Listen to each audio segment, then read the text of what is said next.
All right, so welcome to the deep dive. Today, today we're going deep on Russia's perspective on the war in Ukraine and its potential impact on the West. And here's the twist: we're basing this entire deep dive on a single source and interview with Colonel Douglas Macgregor.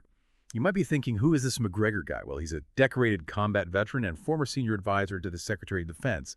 And let me tell you, his insights are making waves. This interview, which just dropped on New Year's Day 2025 on the Danui World YouTube channel, it has some seriously thought-provoking stuff, like you'll learn about the ISR strike complex, a total game changer in modern warfare. We'll also explore why Ukrainians might actually end up angry with the West when this is all over, and it might not be for the reasons you think. To help us unpack all of this, I've got our expert here. I was particularly struck by Colonel Macgregor's argument that the war in Ukraine is essentially a war of decision, as defined by the famous military theorist Karl von Clausewitz. But before we dive into that, can you give us a quick breakdown of these different types of war that Macgregor mentions? Sure. So Clausewitz, back in the 19th century, categorized wars in a way that still resonates today. He talked about wars of observation, wars of choice, and then wars of decision. In today's terms, wars of observation are those limited conflicts where a nation's survival isn't on the line. Think of it as a strategic move to gain some territory or influence. Wars of choice are kind of like that too, but the emphasis is on the fact that the nation entering the conflict has the option to do so. It's not an existential threat, it's more of a calculated move. But wars of decision, those are the big ones. That's when a country believes its very survival is at stake. And this is how Macgregor frames Putin's perspective on Ukraine. That makes sense. I remember Putin giving those speeches where he talked about feeling like Russia was being backed into a corner by NATO. So Yeah. Macgregor believes Putin sees this as a fight for Russia's existence. Exactly. Macgregor points to two major factors driving this view: NATO expansion and those deep historical and cultural ties between Russia and Ukraine. On the NATO front, Putin has been warning about its eastward expansion for decades. He views Ukraine potentially joining NATO as a direct threat, essentially putting a hostile military force right on Russia's doorstep. I see. So it's not just about land, it's about a perceived existential threat from the West. Right. And then you add in the historical and cultural ties, particularly in eastern Ukraine, where there's a large Russian-speaking population. Putin sees the West's influence in Ukraine as trying to sever those ties, which further fuels his anxieties. I never thought of it that way, but it definitely adds a layer of complexity. Yeah. But here's what I don't get. McGregor also says that Putin initially miscalculated, that he didn't expect this to become a large-scale war. How does that square with the whole war decision idea? It seems contradictory, right? McGregor's theory is that Putin may have overestimated the West's willingness to negotiate and underestimated both the strength of the Ukrainian military, which had been receiving Western aid since 2014, and the West's commitment to supplying them. It's possible Putin thought he could pull off a quick operation like he did in Crimea and then negotiate from a position of strength. But things didn't go as planned. It seems the West called his bluff then. But how does this miscalculation play into the larger conflict? Well, that's where things get interesting, because even though the initial invasion didn't go as Putin anticipated, it led to a crucial turning point in the conflict, the construction of what's known as the Surovikin Line. This is where we might need some context. A lot of our listeners might not be familiar with that term. You're absolutely right. The Surovikin Line was a game changer, so let me explain. This heavily fortified defense line was built under General Sergei Surovikin, a commander known for his ruthlessness. Imagine a massive network of trenches, bunkers, and minefields stretching across eastern Ukraine. That's the Surovikin Line in a nutshell. Sounds intense. What was its impact? It fundamentally shifted the war's momentum. The line allowed the Russians to absorb Ukrainian attacks, inflicting heavy casualties in the process, and giving them valuable time to reorganize. This is where Macgregor highlights how the Russians, much like they did in World War II, are experts at adapting on the fly. He says they've completely restructured their military, almost like hitting a reset button. So what does this new and improved Russian military look like? Macgregor describes a military that's incredibly streamlined and lethal. They've focused on getting their Army, Navy, and Air Force working seamlessly together. They've also given more autonomy to lower-ranking commanders, making them much more agile and responsive. And here's where they deviate from the Western model. They've put a huge emphasis on the human element of warfare. Human element. What does that even mean in this context? It means they're hyper-focused on the psychological aspects of war. Morale motivation, the impact of casualties. They're rotating troops regularly to avoid burnout, and are incredibly skilled at psychological warfare.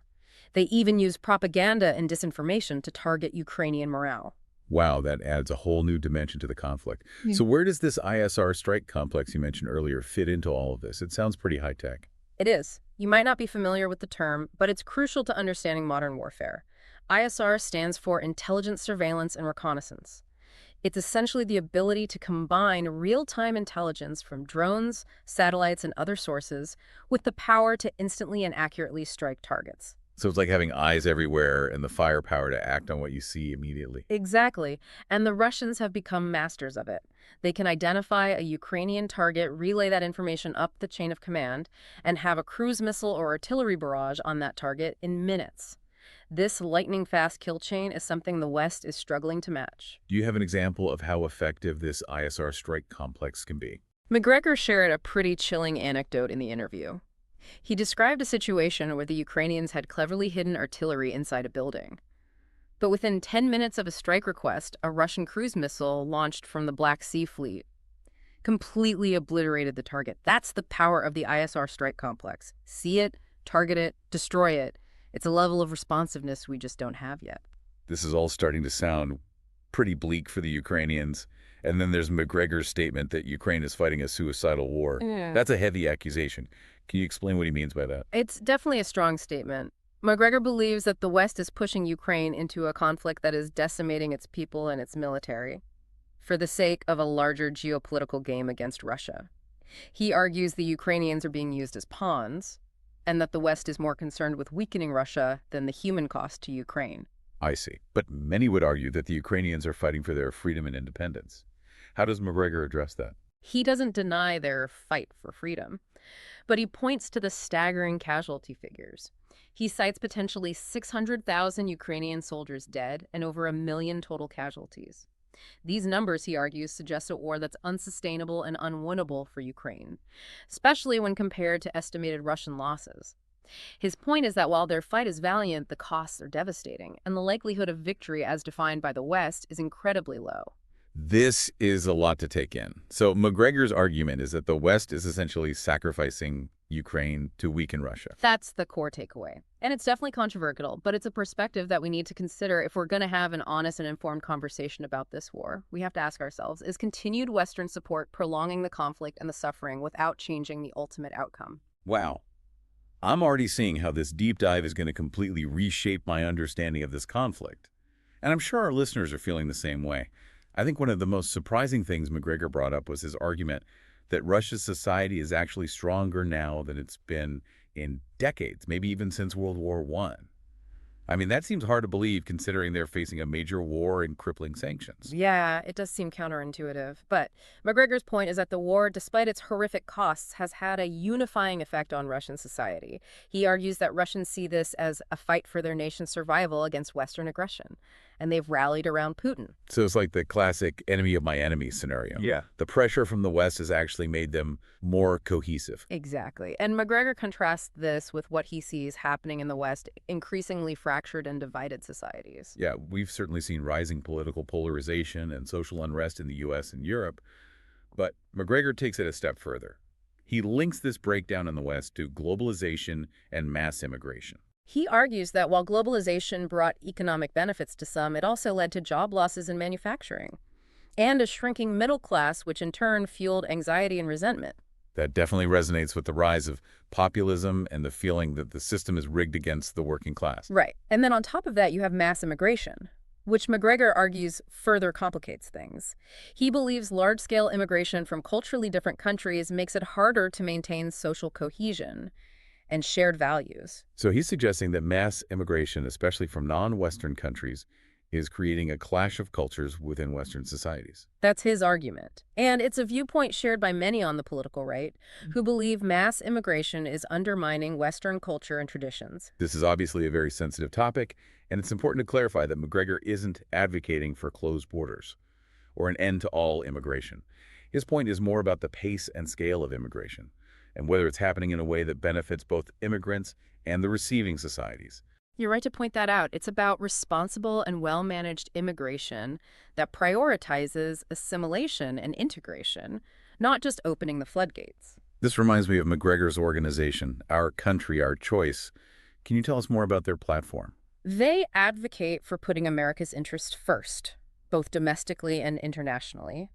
They want a less interventionist foreign policy and a greater focus on domestic issues like border security, Hmm. economic revitalization, and what they call cultural renewal. So they're tapping into a growing disillusionment with the status quo, a feeling shared by people on both sides of the political spectrum. Absolutely. They present themselves as an alternative to what they call the uniparty, the idea that both Democrats and Republicans have failed to address the real concerns of everyday Americans. They believe both parties have pursued policies that benefit the global elite at the expense of the working class. Right. And this message is resonating with a lot of people who feel left behind by globalization and the rapid pace of social and economic change. Macgregor also highlighted something that really struck me: the hypocrisy of the West, particularly the U.S., when it comes to promoting democracy and human rights. He calls us bullies who impose our will on other countries while ignoring our own shortcomings. He uses examples like our history of military intervention support for corrupt regimes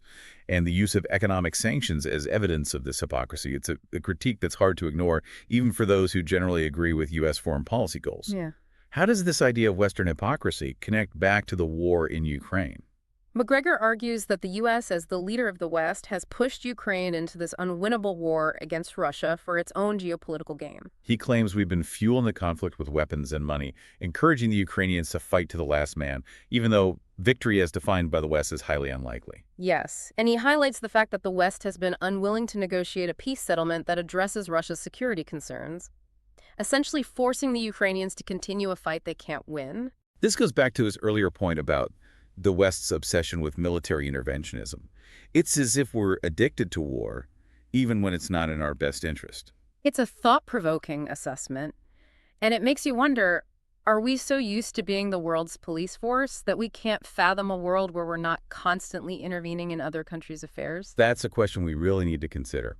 If Macgregor is right, and the war in Ukraine is essentially a lost cause, what's the best path forward? That's the million-dollar question, and it's one we'll explore in the final part of our deep dive. Welcome back to the deep dive. I don't know about you, but I'm still trying to wrap my head around everything we've discussed. Macgregor's perspective is, it's a lot to process. Especially that idea of Ukraine fighting a suicidal war. It's really stuck with me. It is a provocative statement, but it forces us to confront some uncomfortable questions about Western power and the unintended consequences of our actions. Exactly. And that leads us to the big question. If, as Macgregor suggests, the war in Ukraine is essentially over, meaning Russia has achieved its objectives, Ukraine is devastated, and the West's efforts are futile, what happens next? What's the next chapter in this geopolitical saga? Macgregor argues that the only logical path forward is a negotiated settlement that acknowledges Russia's security concerns. He believes we need to cut our losses and find a way to coexist with a Russia that's not going anywhere. That sounds like the pragmatic approach. But wouldn't that mean rewarding Putin for his aggression? Isn't that just appeasement?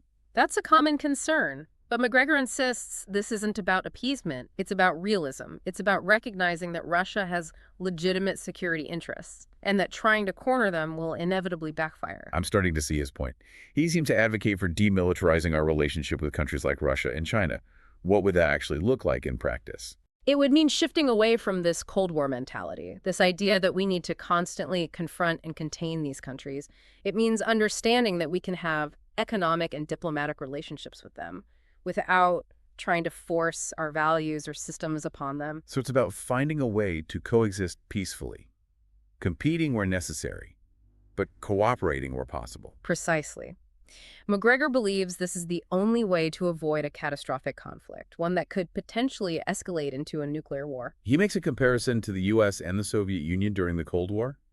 We managed to avoid direct conflict despite being ideological rivals. We did it through deterrence diplomacy and recognizing each other's spheres of influence. Right, and building on that idea, Macgregor goes so far as to suggest that NATO, which was formed to counter the Soviet threat, has outlived its purpose and has actually become a source of instability in Europe. He argues that NATO expansion has been a key driver of the conflict in Ukraine. Yes, he believes it's time to rethink our reliance on this Cold War relic.